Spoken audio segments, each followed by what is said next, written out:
ஷாலி ஃபேமிலியில் இன்றைக்கி என்ன ஸ்பெஷல்னு பார்த்தோன்னா ஸ்ப்ரிங் ஆனியன் தாங்க, அதாவது வெங்காயத்தாள்கள். இதை வச்சு இன்றைக்கி ஒரு பொரியல் பண்ண போகிறோம். வாங்க பார்க்கலாம். நல்லா கழுவி எடுத்துகிட்டு சின்ன சின்னதாக பொடிசாக கட் பண்ண வெங்காய இதாள்கள், அதுக்கப்புறம் அதில் உள்ள வெங்காயத்தை நீல வாக்கில் கட் பண்ணி எடுத்துக்கலாம். தேவையான அளவு தேங்காய் துருவல் சேர்த்துக்கலாம். எண்ணெய் சூடானதுமே சின்ன ஜீரகம் போட்டு நம்ம கட் பண்ணி வச்சுருக்கிற வெங்காயத்தையும் ஆட் பண்ணிக்கலாங்க. நல்லா வதங்கணும். இது நல்ல ஈரப்பதத்தோடு இருக்கும், சூப்பராக இருக்கும் டேஸ்ட்டு. நார்மலாக கட் பண்ணுறத விட நீல வாக்கில் கட் பண்ணோன்னா கொஞ்சம் இதுக்கு டிஃப்ரெண்ட்டான டேஸ்ட்டு இருக்கும். அதுக்கப்புறம் நம்ம எப்போவுமே ஆட் பண்ணுற காரத்துக்கு சில்லி ஃப்ளேக்ஸ் தாங்க. நீங்கள் மிளகாய் சேர்க்கணுன்னாலும் சேர்த்துக்கோங்க. நான் சில்லி ஃப்ளேக்ஸு, உப்பு, கருவேப்பிலை எல்லாம் ஆட் பண்ணிவிட்டு ஒரு கிளறி விட்டுடலாம். அதுக்கு குழம்பு என்னதுன்னு பார்த்திங்கன்னா பருப்பு குழம்பு தாங்க, சிறு பருப்பு போட்ட குழம்பு. அதுக்கும் இதுக்கும் காம்பினேஷன் ரொம்ப சூப்பராக இருக்கும். லைட்டாக ஒரு குழம்பு வைக்கும்போது அதுக்கு ஹெவியாக ஒரு பொரியல் இருந்தால் சூப்பராக இருக்கும் சைடிஷ்க்கு. அதனால தான் இன்றைக்கி சைடிஷ் மெயின் டிஷ்ஷாக இருக்குது.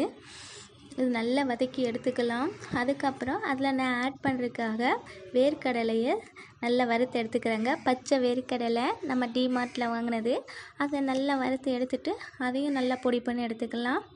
ஒரு சைடு குழம்பு ரெடி ஆகிட்டே இருக்குது. தக்காளி எல்லாம் போட்டு இன்னும் இதை நல்லா கடைஞ்சி எடுத்துகிட்டு தாளிசம் பண்ணோன்னா பருப்பு குழம்பு ரெடி ஆயிருங்க. அதனால் அதுவும் ஒரு சைடு வேலையை நடந்துட்டு இதை நல்லா வதங்கிடுச்சா வெங்காயம். இனிமேல் ஸ்ப்ரிங் ஆனியனு தாள்களை எடுத்து இதில் கொட்டிட்டு கிளற விட வேண்டியதாங்க. பார்க்கும்போது நல்லா நிறைய இருக்கிற மாதிரி இருக்குங்க. வதங்கினதுக்கப்புறம் ரொம்ப கம்மியாயிரும். கீரை மாதிரி தான் இதுவும். டேஸ்ட்டு ரொம்ப சூப்பராக இருக்குங்க. ஸ்ப்ரிங் ஆனியன் கிடைக்கும் போதெல்லாம் இதே மாதிரி ஒரு பொரியல் செஞ்சு சாப்பிட்டு பாருங்கள். அதுக்கப்புறம் எப்போ கிடைச்சாலும் நீங்கள் அதே மாதிரியே செஞ்சு சாப்பிடுவீங்க. ரொம்ப டேஸ்ட்டாக இருக்கும். இதுலேயும் பொரியல் செய்யலான்ட்டு எனக்கு ரீசெண்ட் டைம் தான் தெரியும். நானும் ட்ரை பண்ணியிருக்கேன் நிறைய டைம். நீங்களும் இனி கிடைக்கும் போதெல்லாம் ட்ரை பண்ணி பாருங்கள். ஒரு கெட்டு இங்கெல்லாம் ரேட்டு கம்மியாக தான் கிடைக்கிது. எப்படி கிடைக்குதோ அதை பொறுத்து வாங்கிக்கோங்க. இப்போ பார்த்தீங்களா கீரை மாதிரி ஆயிடுச்சா கலரு. நல்லா பச்சை கலரில் இருந்தது இப்போ ரொம்ப டார்க் கலர் ஆகிடுச்சு. நல்லா வதங்கிடுச்சு. அதுக்கப்புறம் நம்ம தேங்காய் துருவலை ஆட் பண்ணிக்கலாம். உங்களுக்கு தேங்காய் துருவல் எவ்வளோ அதிகமாக ஆட் பண்ணணுமோ, எப்படி ஆட் பண்ணணுமோ அந்த தேங்காய் துருவலை பொறுத்து ஆட் பண்ணிக்கோங்க. ஏன்னா இது ரொம்ப வதங்கினதுனால அது தெரியாது, தேங்காய் தான் அதிகமாக தெரிஞ்ச மாதிரி இருக்கும். ஆனால் டேஸ்ட்டு டிஃப்ரெண்ட்டாக இருக்குங்க. நீங்கள் தேங்காவாக இருக்குதுன்னு நினைக்க வேண்டாம், இதுவும் கீரை மாதிரி தாங்க இருக்கும். ஸ்மெல்லு சூப்பராக இருக்கும், ஆனியன் ஸ்மெல்லு. அதுக்கப்புறம் நம்ம பொடிச்சு வச்சுருக்கிற வேர்க்கடலையே மேலே தூவி வெட்டிக்கலாங்க. இது அடிஷ்னல் தான். நீங்கள் வேர்க்கடலை போட்டு ஆல்ரெடி சமையல் எதுவும் சாப்பிட்ருந்தீங்கன்னா உங்களுக்கு பிடிச்சிருந்துச்சின்னா ட்ரை பண்ணுங்கள்.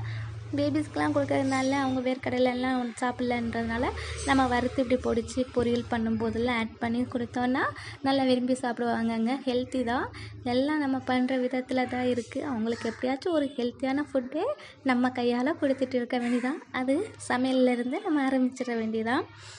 கீழே அடி பிடிக்குங்க வேர்க்கடலை போட்டதும். அதனால் நல்லா கிளறி விட்டுட்டு நல்லா பூ போல் பார்த்து உப்பெல்லாம் பார்த்துக்கோங்க.